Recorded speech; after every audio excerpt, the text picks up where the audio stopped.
जय Shri Radhe. Good morning, सुप्रभात। प्यारे बच्चों, कैसे हैं आप? भारत मानव संसाधन, यह है हमारा आज का चैप्टर जिसका अध्ययन हम इस वीडियो में करेंगे। आइए शुरू करते हैं। हमारे पर्यावरण में उपलब्ध हर वस्तु संसाधन कहलाती है, जिसका उपयोग हम अपनी आवश्यकताओं की पूर्ति के लिए करते हैं।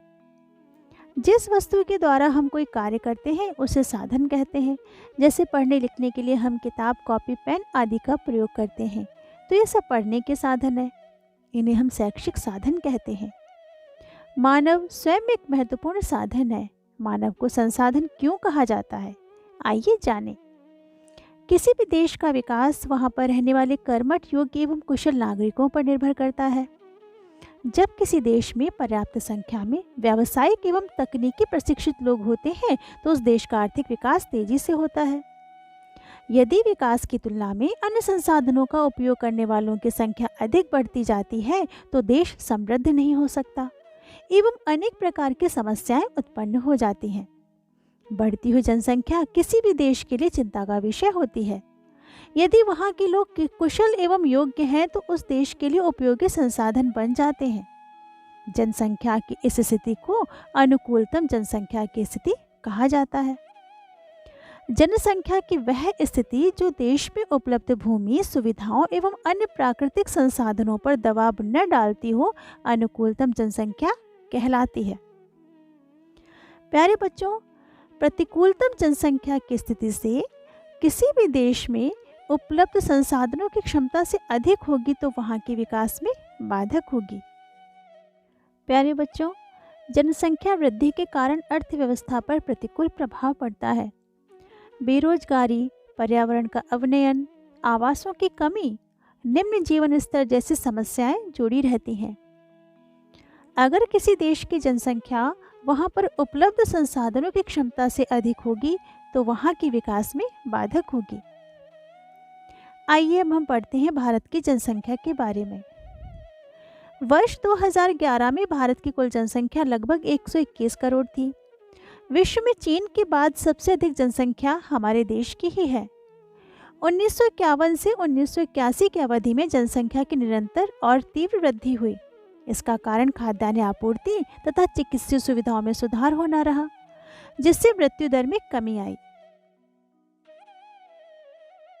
बच्चों, 2011 की जनगणना के अनुसार हमारे उत्तर प्रदेश की जनसंख्या 19 करोड़ थी। जन्म दर की तुलना में मृत्यु दर में कमी होने के कारण ही जनसंख्या में परिवर्तन हुआ। प्रति 1000 की जनसंख्या पर जन्मे जीवित बच्चों की संख्या को जन्म दर कहते हैं। प्रति 1000 की जनसंख्या पर मरने वालों की संख्या को मृत्यु दर कहते हैं। जन्म दर पर नियंत्रण के लिए सरकार ने परिवार नियोजन की विभिन्न योजनाएं लागू की हैं। भारत की लगभग आधी जनसंख्या उत्तर प्रदेश, महाराष्ट्र, बिहार, पश्चिम बंगाल, तमिलनाडु और मध्य प्रदेश राज्यों में निवास करती है। शेष जनसंख्या 23 राज्यों और 9 केंद्र शासित प्रदेशों में रहती है। भारत की जनसंख्या का लगभग छठा भाग अकेले उत्तर प्रदेश में रहता है। उत्तर प्रदेश की जनसंख्या की वृद्धि दर राष्ट्रीय वृद्धि दर से अधिक है। मानव संसाधनों का संगठन से तात्पर्य है कि उस देश की जनसंख्या की मूलभूत विशेषताएं जैसे आयु, लिंग, साक्षरता, जनघनत्व, जीवन स्तर आदि। आइए अब हम पढ़ते हैं लिंगानुपात के बारे में। लिंगानुपात से तात्पर्य है कि कुल जनसंख्या में स्त्री और पुरुष का अनुपात क्या है। जैसे प्रति 1000 पुरुषों के पीछे स्त्रियों की संख्या क्या है। मान लीजिए किसी देश का लिंगानुपात 1000 है तो इसका अर्थ हुआ कि उस देश में स्त्री और पुरुषों की कुल संख्या बराबर है। यदि लिंगानुपात 1100 है तो इसका अर्थ यह हुआ कि उस देश में 1000 पुरुषों पर 100 स्त्रियों की संख्या अधिक है। यदि लिंगानुपात 1000 से कम है तो इसका अर्थ यह हुआ कि लिंगानुपात स्त्रियों के प्रतिकूल है, अर्थात स्त्रियों की अपेक्षा पुरुषों की संख्या अधिक है। भारत जनगणना 2011 के अनुसार भारत का लिंगानुपात 943 है। प्यारे बच्चों, भारत में सर्वाधिक लिंगानुपात वाले राज्य क्रमशः केरल, तमिलनाडु, आंध्र प्रदेश हैं, जबकि न्यूनतम लिंगानुपात वाले राज्य हरियाणा, जम्मू कश्मीर, सिक्किम है। भारत में स्त्रियों के प्रतिकूल लिंगानुपात के क्या कारण है? इसका मुख्य कारण है कि बालिकाओं की उपेक्षा की जाती है। बालकों के पालन पोषण पर अधिक ध्यान दिया जाता है। कभी कभी गर्भ में ही बालिका की हत्या कर दी जाती है। इसे बालिका भ्रूण हत्या कहा जाता है। यहाँ पर एक उदाहरण दिया हुआ है खुशबू के बारे में। आइए हम पढ़ते हैं कि खुशबू एक जानी मानी डॉक्टर है। उसके माता पिता को उस पर बेहद गर्व है, लेकिन खुशबू के बचपन की परिस्थितियाँ आज जैसी बिल्कुल नहीं थी। वह अपने माता पिता की दूसरी संतान है। इससे पहले भी उनकी जो पहली संतान हुई थी वो भी लड़की हुई थी, लेकिन खुशबू के माता पिता एक लड़का चाहते थे। उसके पिता उसकी भ्रूण में ही हत्या करना चाहते थे, लेकिन खुशबू की माँ ने उन्हें ऐसा करने से मना कर दिया। आज खुशबू के पिता को अपनी गलती का एहसास होता है कि अगर उन्होंने भ्रूण हत्या जैसा अमानवीय अपराध किया होता तो उन्हें खुशबू जैसी बेटी कभी न मिलती। इसलिए भ्रूण हत्या अपराध है। सोचिए एवं चर्चा कीजिए कि क्या इस प्रकार बालकों के प्रति व्यवहार उचित है? नहीं, इस प्रकार बालिकाओं के प्रति व्यवहार करना सर्वथा अनुचित है। यदि स्त्रियों तथा लड़कियों की संख्या कम हो जाए तब हमारे समाज का क्या होगा? यदि स्त्रियों तथा लड़कियों की संख्या कम हो जाए तब हमारे समाज के विकास और उन्नति में बाधा उत्पन्न होगी, क्योंकि स्त्रियां और वह लड़कियां आज पुरुषों के साथ कंधे से कंधा मिलाकर कार्य कर रही हैं। मानव के विकास के लिए शिक्षा सबसे महत्वपूर्ण घटक है। इसलिए हमारे देश की शिक्षा व्यवस्था मानव संसाधन विकास मंत्रालय के अंतर्गत ही है। शिक्षा के द्वारा ही लोगों का मानसिक विकास होता है, उन्हें रोजगार मिलता है तथा गरीबी एवं अंधविश्वास को दूर किया जा सकता है। यही कारण है कि स्वतंत्रता प्राप्ति से लेकर आज तक जनसंख्या को 100% साक्षर बनाने के प्रयास जारी हैं। स्वतंत्रता के समय भारत की जनसंख्या का केवल 6वां भाग ही साक्षर था।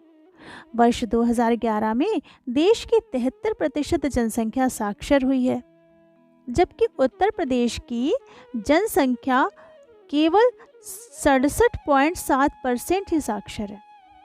भारत में सर्वाधिक साक्षरता वाले राज्य क्रमशः केरल, मिजोरम, गोवा हैं, जबकि न्यूनतम साक्षरता वाले राज्य क्रमशः बिहार, अरुणाचल प्रदेश, राजस्थान है। जहाँ तक सर्वाधिक पुरुष एवं सर्वाधिक महिला साक्षरता वाले राज्यों का प्रश्न है तो केरल दोनों में ही प्रथम स्थान पर है। भारत में स्त्रियों की तुलना में साक्षर पुरुषों की संख्या अधिक है। आज भी बहुत से स्थानों पर बालिकाओं को विद्यालय भेजने में भेदभाव किया जाता है। इसलिए सरकार द्वारा बालिका शिक्षा को प्रोत्साहित करने के लिए विभिन्न प्रकार की योजनाएं चलाई जा रही हैं। सामान्यतः देखा गया है कि बहुत से विद्यालयों में बालिकाओं के लिए अलग से शौचालयों की व्यवस्था न होने के कारण बालिकाओं को विद्यालय नहीं जाने दिया जाता है। इसके लिए सरकार द्वारा विद्यालयों में बालिकाओं के लिए अलग से शौचालयों की व्यवस्था की गई है, ताकि बालिकाओं को विद्यालय भेजने में अभिभावक रोके नहीं। हमारे घरों में कुछ कम आयु के बच्चे होते हैं, कुछ मध्यम आयु के युवा तथा कुछ अधिक आयु के वृद्ध होते हैं। इसी प्रकार देश में रहने वाले लोगों की आयु में विभिन्नता होती है। किसी देश में विभिन्न पहलुओं के विकास के लिए योजनाएं बनाने में जनसंख्या का आयु के अनुसार वितरण बहुत ज़्यादा सहायक होता है। सरकार को जनसंख्या के युवा वर्ग के लिए स्वास्थ्य एवं शिक्षा की सुविधाएं प्रदान करने के लिए विभिन्न प्रकार की योजनाएं चलानी पड़ती हैं, जैसे भारत सरकार द्वारा 14 वर्ष तक के बच्चों को निःशुल्क शिक्षा देने की व्यवस्था करना आदि। भारत में जनसंख्या का वितरण बहुत असमान है। यहाँ जनसंख्या कुछ भागों में मधुमक्खी के छत्ते की तरह समूहीकृत है, यानी कि पास पास है, जबकि कुछ भागों में अति विरल है, यानी कि दूर दूर है। गंगा यमुना के मैदानों में अधिक जनसंख्या निवास करती है, क्योंकि यहाँ की भूमि समतल और उपजाऊ है। अनुकूल जलवायु होने के कारण कृषि भी अच्छी होती है। यातायात की सुविधाएं एवं बड़े उद्योगों में रोजगार पाने के कारण समुद्र तटीय मैदानों में भी जनसंख्या अधिक निवास करती है। प्रति वर्ग किलोमीटर क्षेत्र में निवास करने वाले व्यक्तियों की संख्या ही उस क्षेत्र का जनसंख्या घनत्व कहलाता है। प्यारे बच्चों, अब हम पढ़ेंगे गांव और नगर में क्या अंतर है। गांव के लोगों की मुख्य जीविका कृषि, पशुपालन तथा बागवानी है, जबकि नगर के लोग विभिन्न सेवाओं, उद्योग, परिवहन में लगे होते हैं। भारत गांवों का देश है। गांव के विकास से ही देश की उन्नति होगी। जब गांव में भौतिक सुविधाओं जैसे बिजली, पानी, शिक्षा और रोजी रोटी की परेशानी होती है तो गांव के लोग नगर की तरफ जाने लगते हैं। गांवों से नगरों की ओर, नगरों से महानगरों की ओर जनसंख्या का स्थानांतरण होता है, यानी कि जनसंख्या उस तरफ जाती है। इससे भारत में नगरीय जनसंख्या का प्रतिशत बढ़ रहा है। भारत में नगरीय जनसंख्या का प्रतिशत 2001 में 27.8 था।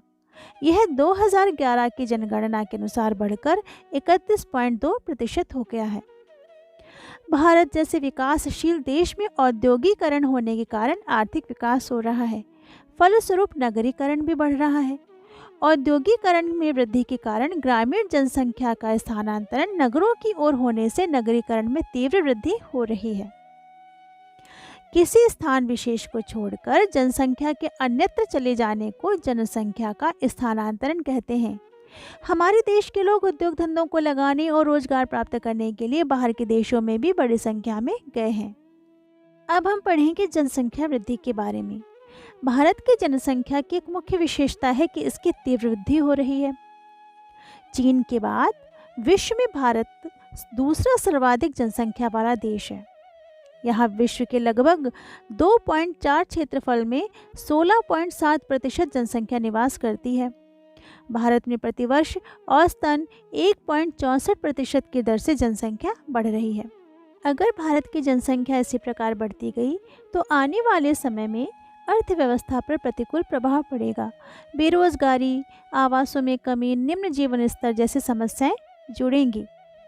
भारत में जनसंख्या वृद्धि के जो मुख्य कारण हैं वो है अशिक्षा, परंपरागत विचार, मृत्यु दर में कमी, उच्च जलवायु तथा अन्य देशों से स्थानांतरण। अब हम जानेंगे कि बढ़ती हुई जनसंख्या जीवन की गुणवत्ता को कैसे प्रभावित करती है। देश की अर्थव्यवस्था और जनसंख्या के आकार में घनिष्ठ संबंध होता है। जब देश में जनसंख्या वृद्धि दर अधिक होती है तथा आर्थिक विकास जैसे कृषि, उद्योग आदि की दर ऊंची नहीं होती है, तब देश आर्थिक दृष्टि से कमजोर हो जाता है एवं प्रति व्यक्ति आय में कमी हो जाती है, जिससे रहन सहन का स्तर गिरता है। अधिक जनसंख्या के कारण कुपोषण, बेरोजगारी, अशिक्षा, संसाधनों का अधिक शोषण, पर्यावरण प्रदूषण आदि समस्याएं उत्पन्न हो जाती हैं। ऐसी स्थिति में जनसंख्या का गुणात्मक पक्ष अर्थात जीवन की गुणवत्ता घटती है। प्यारे बच्चों, यदि आपके परिवार की मासिक आय न बढ़े किंतु परिवार के सदस्यों की संख्या बढ़ जाए तो क्या होगा? ऐसी स्थिति में परिवार का पालन पोषण अच्छे ढंग से नहीं हो पाता है और परिवार के सभी सदस्यों को सारी सुविधाएं नहीं मिल पाती हैं। जनसंख्या वृद्धि दर को कम करने के लिए क्या किया जा सकता है?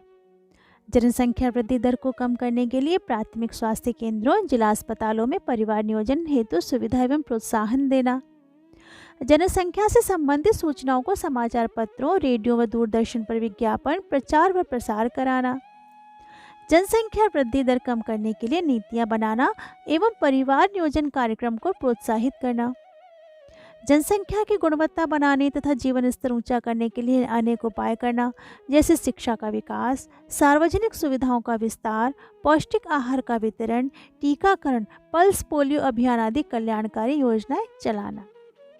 जाते जाते एक झलक, 1981 के बाद भारत की जनसंख्या वृद्धि में क्रमिक कमी हुई है।